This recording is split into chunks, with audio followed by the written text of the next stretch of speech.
Hello class 10th. Today I'm going to start the very first chapter of your geography, that is resources and development.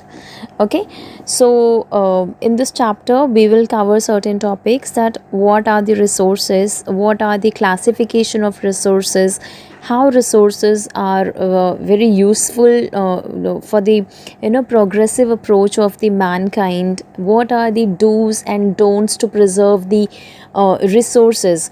So before starting, I would recommend you to understand certain thing before jumping on the classification of resources. First we need to understand that what are resources. So see, we as a human being, we all are surrounded by all the natural means, the water, land, rock, soil, plants, animals, minerals, natural gases.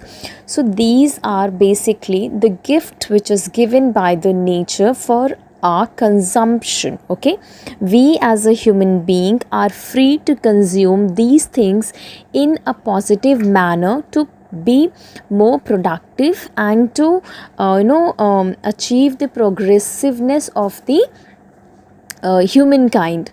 Okay, so what are the classification of resources, what are the things which comes under resource.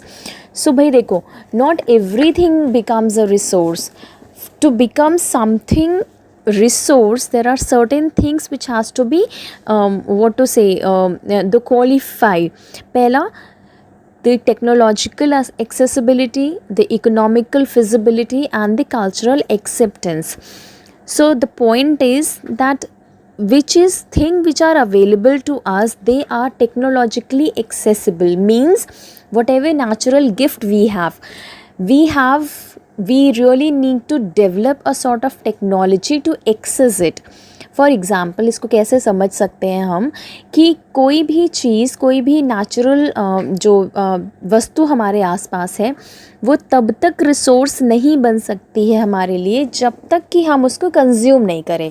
ठीक है, अब consume करने के लिए क्या है, consume करने के लिए हमारे पास एक टेक्नोलॉजी होनी चाहिए उस वस्तु को कंज्यूम करने की. हमारे पास मशीनरीज होनी चाहिए, मेथड होनी चाहिए, जिससे कि हम क्या करें, उस पर्टिकुलर नेचुरल जो एलिमेंट है उसको कंज्यूम करें. दूसरा, इकोनॉमिकली फिजिबल होना चाहिए. कैसे? कोई भी टेक्नोलॉजी या कोई भी मेथड इतना एक्सपेंसिव नहीं होना चाहिए कि उसको एक्सट्रैक्ट करने के लिए a huge amount of money is needed. So if something which is accessible by the technology, which is economically feasible, which is culturally acceptable, and then जब ये तीनों की कॉम्बिनेशन को हम मिलाते हैं तो कोई चीज़ हमारे लिए क्या बनती है, रिसोर्स बनती है. Okay, so now we'll jump on the classification of resources. So basically there are 4 categories, and of these 4 categories there are subcategories also. ठीक है, 4 categories में हमने resources को जो है वो जो 4 कैटेगरीज़ हैं, इनकी जो सब कैटेगरीज़ हैं वो भी हम पढ़ेंगे और ये देखेंगे कि क्या क्या क्लासिफिकेशन है. So the first classification is on the basis of origin. किसी चीज़ का ओरिजिन कैसे है, कोई चीज़ कहाँ से हमें मिल रही है, किस जगह से हमें वो प्राप्त हो रही है. So when we come on the basis of origin, it is classified into 2 parts, biotic resource or abiotic resource. Now what are the biotic resource? The resources obtained from the biosphere in the form of plant and animal are called biotic resource. मतलब कोई भी ऐसी चीज़ जो कि किसी living organism से, किसी भी लिविंग एलिमेंट से हमें मिलती है, वो होता है biotic resource. What comes in this category? What are the examples? Let's see. The examples are forest, agricultural crop, fisheries, livestock. Through animals we can get clothes, we can get food, so we can get medicine. So these are the things which comes from the living beings. So that's why these many things falls under the biotic resources. Now what is abiotic resource? Anything which can be obtained from The non-living thing comes under the abiotic resource. All the rocks, mountains, minerals, water, natural gases, these are the abiotic resources. ठीक है. So coming to the second category, that is on the basis of exhaustibility. What is exhaustibility? Anything, I mean, if there is something, we कैसे बोलेंगे exhaustible है, कितना ख़त्म हो रहा है कैसे. So the point is, in how much time something is going to run out in is the exhaustibility of the resource or exhaustibility of the product. Means एक स्पेसिफिक, कितने स्पेसिफिक टाइम के बाद कोई एक वस्तु ख़त्म हो जाएगी या वो फिनिश हो जाएगी, वो होता है उसका एग्जॉस्टेबल, कि वो उसकी एग्जॉस्टेबिलिटी क्या है. इसके बेसिस पे the resources can be classified into two parts, renewable resources और non renewable resources. So first we will study what is renewable resources. The resources which can be obtained again by the reproduction or regeneration or by any sort of physical, chemical and mechanical process. That means anything जिसको हम क्या कर सकते हैं, कोई भी ऐसा resource जिसको हम फिर से डेवलप कर सकते हैं या जिसको हम फिर से अचीव कर सकते हैं अगर वो एक बार ख़त्म हो गई. कैसे? फॉर एग्ज़ाम्पल प्लांट्स हैं. प्लांट्स हमारे एबायोटिक रिसोर्सेज हैं. प्लांट को अगर हमने कट डाउन भी किया, हमने उसका वुड कंज्यूम भी किया, तो भी वी कैन रीप्लांट इट, हम प्लांटेशन कर सकते हैं. तो ये कैसा रिसोर्स हुआ? ये हमारा हुआ रिन्यूएबल रिसोर्स. एनिमल्स को हम उनका मीट यूज़ करते हैं, हम उनको मेडिसिन्स में यूज़ करते हैं, हम क्लोथिंग में यूज़ करते हैं, उनकी स्किन से बहुत सारी चीज़ें बनाते हैं, एंटीक्स बनाते हैं. तो ये ख़त्म नहीं होगा. क्यों? क्योंकि हम फिर से उनको ब्रीड करा देते हैं, उनमें रिप्रोडक्शन करा देते हैं, जिसकी वजह से ये वापस से हमें अचीव हो जाता है. इसी को हम कहते हैं non exhaustible resource. Non exhaustible means something which can not vanish ever. ठीक है, ये आपको समझ में आया. अब हम आते हैं non renewable resource. Non renewable मतलब जिसको रिन्यू नहीं किया जा सकता, जिसको रीगेन नहीं किया जा सकता, जिसको रिप्रोड्यूस नहीं कर सकते, जिसे रीजेनरेट नहीं कर सकते हैं. ठीक है. So those resources which are going to finish in a long run, they fall under the non renewable resources. ठीक है. इसमें कौन कौन से आते हैं? आपकी नेचुरल गैसेस हो गई, कोल हो गया, ऑयल हो गया, मिनरल्स हो गए, फ्यूल्स हो गए. इनको क्या करते हैं? इनको हम मैनकाइंड जो है, जो इंसान है, वो इसको नहीं बना सकते हैं. सो दैट मीन्स कि once it is finished for ever. ठीक है. अच्छा, थर्ड हम पढ़ेंगे on the basis of ownership. Ownership means having a possession, having an authority, किसी चीज़ पे अधिकार होना. तो जब किसी भी रिसोर्स को अधिकार के आधार पर हम बांटते हैं तो वो आता है under the basis of ownership. So here are 4 classification. First is individual resource. Individual resource क्या होते हैं? Resources which are owned by an individual. For example my farm house, my apartment, my shop, my piece of land. That means I have the possession on these many resources. ये क्या हुआ? ये individually मुझे belong कर रहा है. Second is community resource. The resource which are commonly owned by a group of people or commonly owned by a community or a society or a cultural group. ये वो रिसोर्सेज होते हैं जो कई सारे लोगों के द्वारा इनको इस्तेमाल किया जाता है. जैसे कि किसी भी गांव का जो फॉरेस्ट है, जो ग्रेजिंग लैंड होता है जहाँ पे कैटल्स ग्रेज करते हैं, जो बरियल्स होते हैं, जो क्रिमेशन ग्राउंड्स होते हैं, पार्क्स हो गए, प्ले ग्राउंड्स हो गए, ये वो चीज़ें होती हैं जिस पर कि पूरी कम्युनिटी को पोजेशन होता है. ठीक है. अच्छा, नेक्स्ट आते हैं हम नेशनल रिसोर्सेज. सी, जो टेक्निकली अगर हम इस टर्म को समझें तो all resources belong to the nation. जो एक स्पेसिफिक टेरिटरी में आने वाला हर रिसोर्स क्या है? वो नेशनल रिसोर्स है. सो बेसिकली नेशनल रिसोर्स क्या होता है? National resource is something which government can acquire any time. for the welfare of the entire population, for the welfare of the entire Mankind. तो इसमें क्या है, जो ब्रॉडनिंग ऑफ रोड्स हो गए, कंस्ट्रक्शंस हो गया, कंस्ट्रक्शन ऑफ न्यू रोड्स हो गए, कैनाल्स हो गए, रेलवेज़ हो गया, एक्सट्रैक्शन ऑफ मिनरल्स हो गया, ये सारी जो चीज़ें होती हैं ये आती हैं आपकी नेशनल रिसोर्स में। मीन्स इस पे जो है वो जो आपका नेशन है, जो कंट्री है, जो देश है, उसका अधिकार है। इसमें आप जब एक टर्म पढ़ेंगे तो वहाँ पे आता है that government is the undisputed owner of water, river, forest, minerals, pastures. ये वो चीज़ें हैं जहाँ पे गवर्नमेंट का डायरेक्ट और इनडायरेक्ट पोजेशन होता है। सरकार कभी भी आपसे आपकी लैंड ले सकती है, definitely they will compensate you, but yes, the government has a authority to take your lands on the ground of development of the whole population. Now see, all the mineral water resources, wildlife, land within the political boundaries and the ocean areas up to 12 nautical miles from the coast terms as territorial water and resources therein within belong to the nation. That means कि see, the India is actually it is surrounded by the oceans, Pacific Ocean है, Indian Ocean है, इससे जो है क्या है, जो India है वो कवर्ड है। तो ऐसा नहीं है that the whole ocean belongs to nation, the whole ocean belongs to India, नहीं, हमारी अपनी बाउंड्रीज़ हैं। दैट मीन्स कि आपका जो कोस्ट लाइन है, जहाँ से आपका लैंड ख़त्म होकर के आपका वाटर बॉडी शुरू होता है, वहाँ से लेकर 22.2 किलोमीटर तक का जो एरिया है वो आपका इंडियन टेरिटरी को बिलोंग करता है, या इंडियन गवर्नमेंट की उस पर अथॉरिटी है। लेकिन उसके बाद वो अथॉरिटी नहीं है, उसके बाद वो जो नेशन है वो क्या हो जाता है, वो जो नेशन है वो एक्सक्लूसिव इकोनॉमिक जोन हो जाता है, which is common to all, which is common to the other countries also.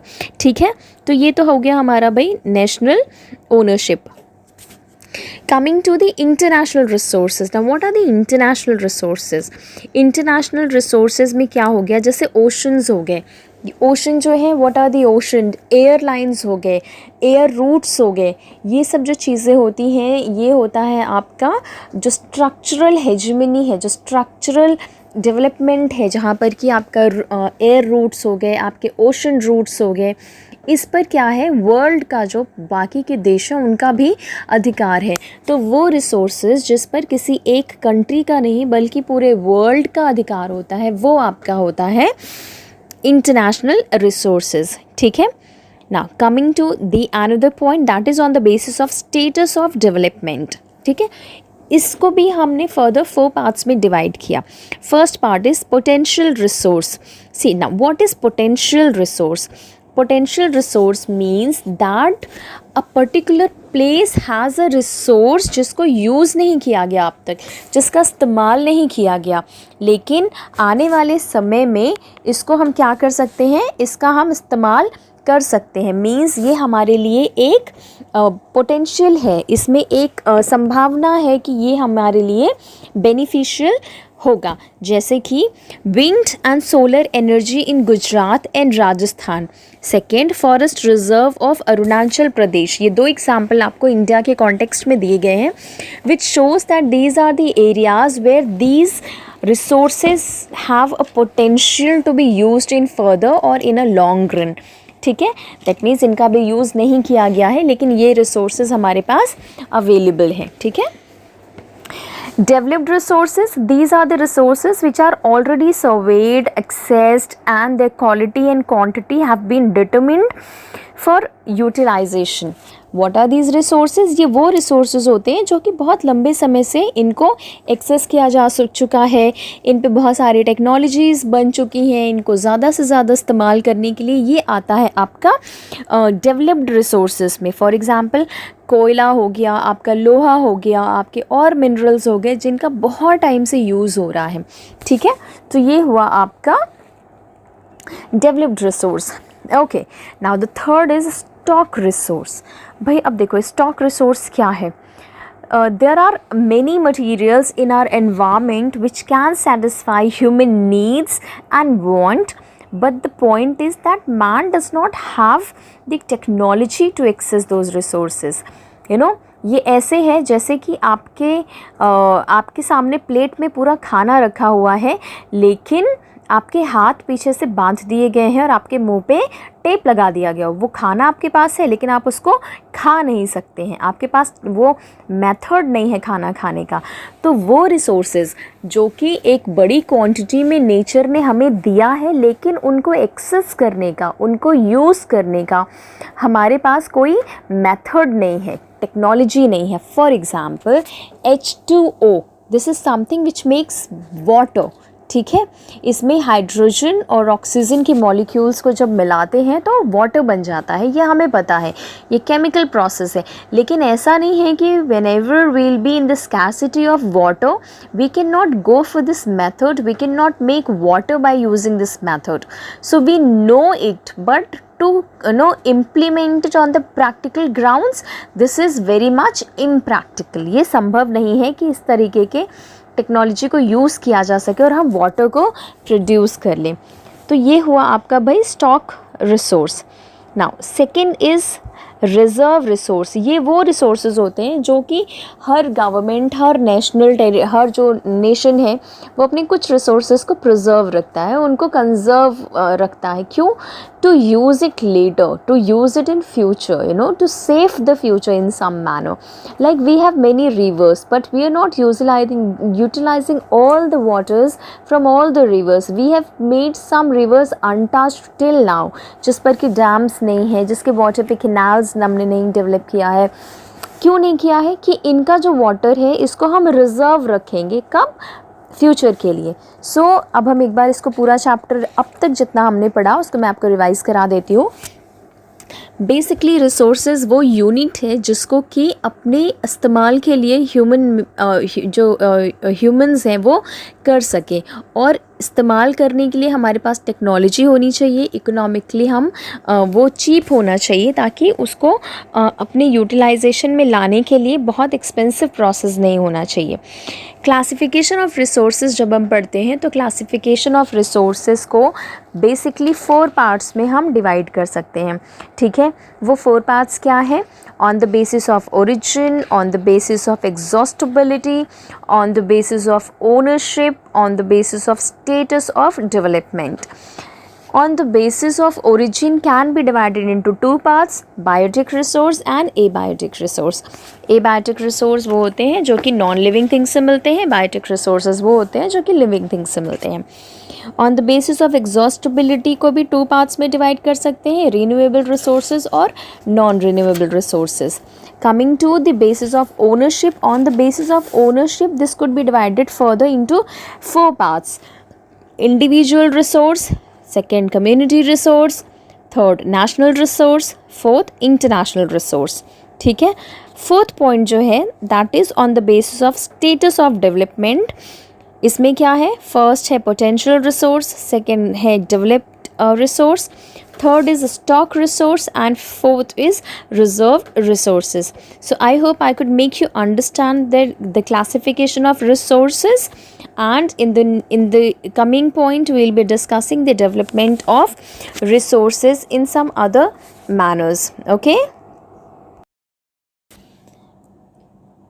Now, in continuation of resources and development, this is going to be the second lecture, and we are going to start from the topic development of resources. Now, you might ask that what is the purpose of developing the resources? Why we should bother of that resources are going to finish someday, and we just need to reproduce it, we just need to save it, conserve it. Why we should bother? ये question आ सकता है आपके दिमाग में। हमें लगता है क्यों भाई, हमें नेचुरल चीज़ मिली है, जितना मन करेगा वो हम यूज़ करेंगे, इसको हमें क्यों प्रिजर्व करना चाहिए रिसोर्सेज को? सो भाई the resources has to be preserved, because what if resources will vanish someday? There are certain things जो कि मैंने भी आपको इसके फर्स्ट लेक्चर में बताया था। There are 2 type of resources, renewable and non renewable, renewable resources जो कि रिप्रोड्यूस किए जा सकते हैं, जो कि कंस्ट्रक्ट किए जा सकते हैं.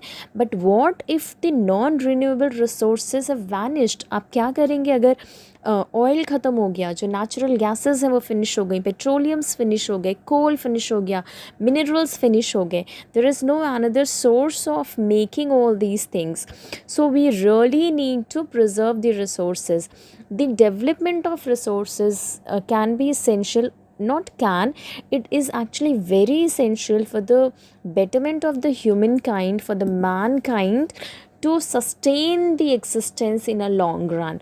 Okay, see what we people are doing, we are not utilizing the resources. No, we are not utilizing it wisely. What we are doing is we are exploiting it. We are just taking it for granted that nature has given us certain things and we should not bother of preserving it. We should not bother अगर वो ख़त्म हो जाता है तो.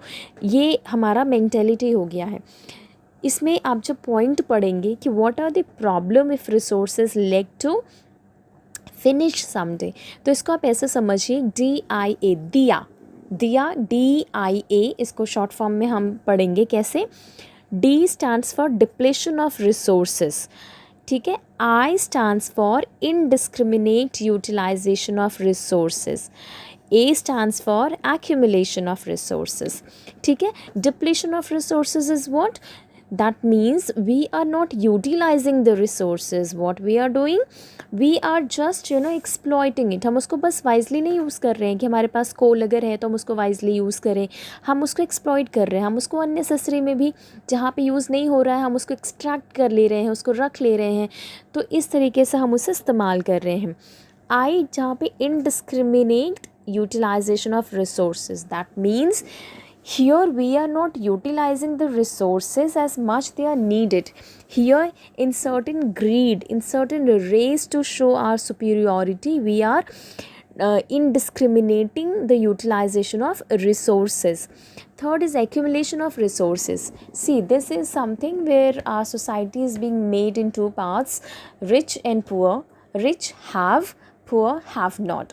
So these resources, those who are capable, those who are financially sound and they are rich people, they can afford to utilize maximum the resources.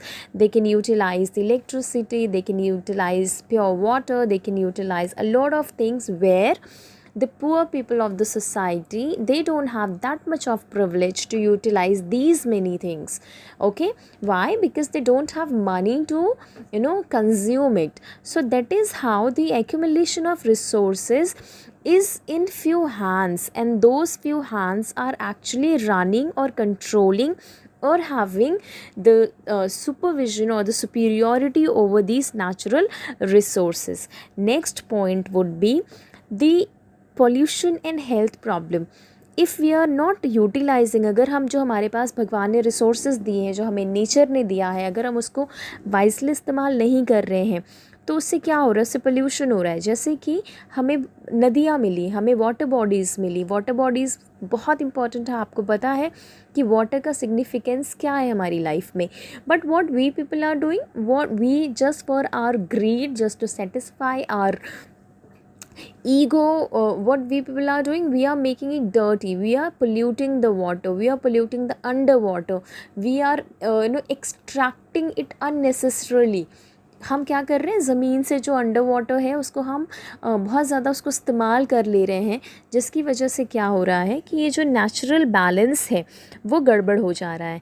Global warming इसका एक बहुत बड़ा रीज़न है. ग्लोबल वार्मिंग में हमने क्या किया, हमने नेचर को डिस्टर्ब कर दिया.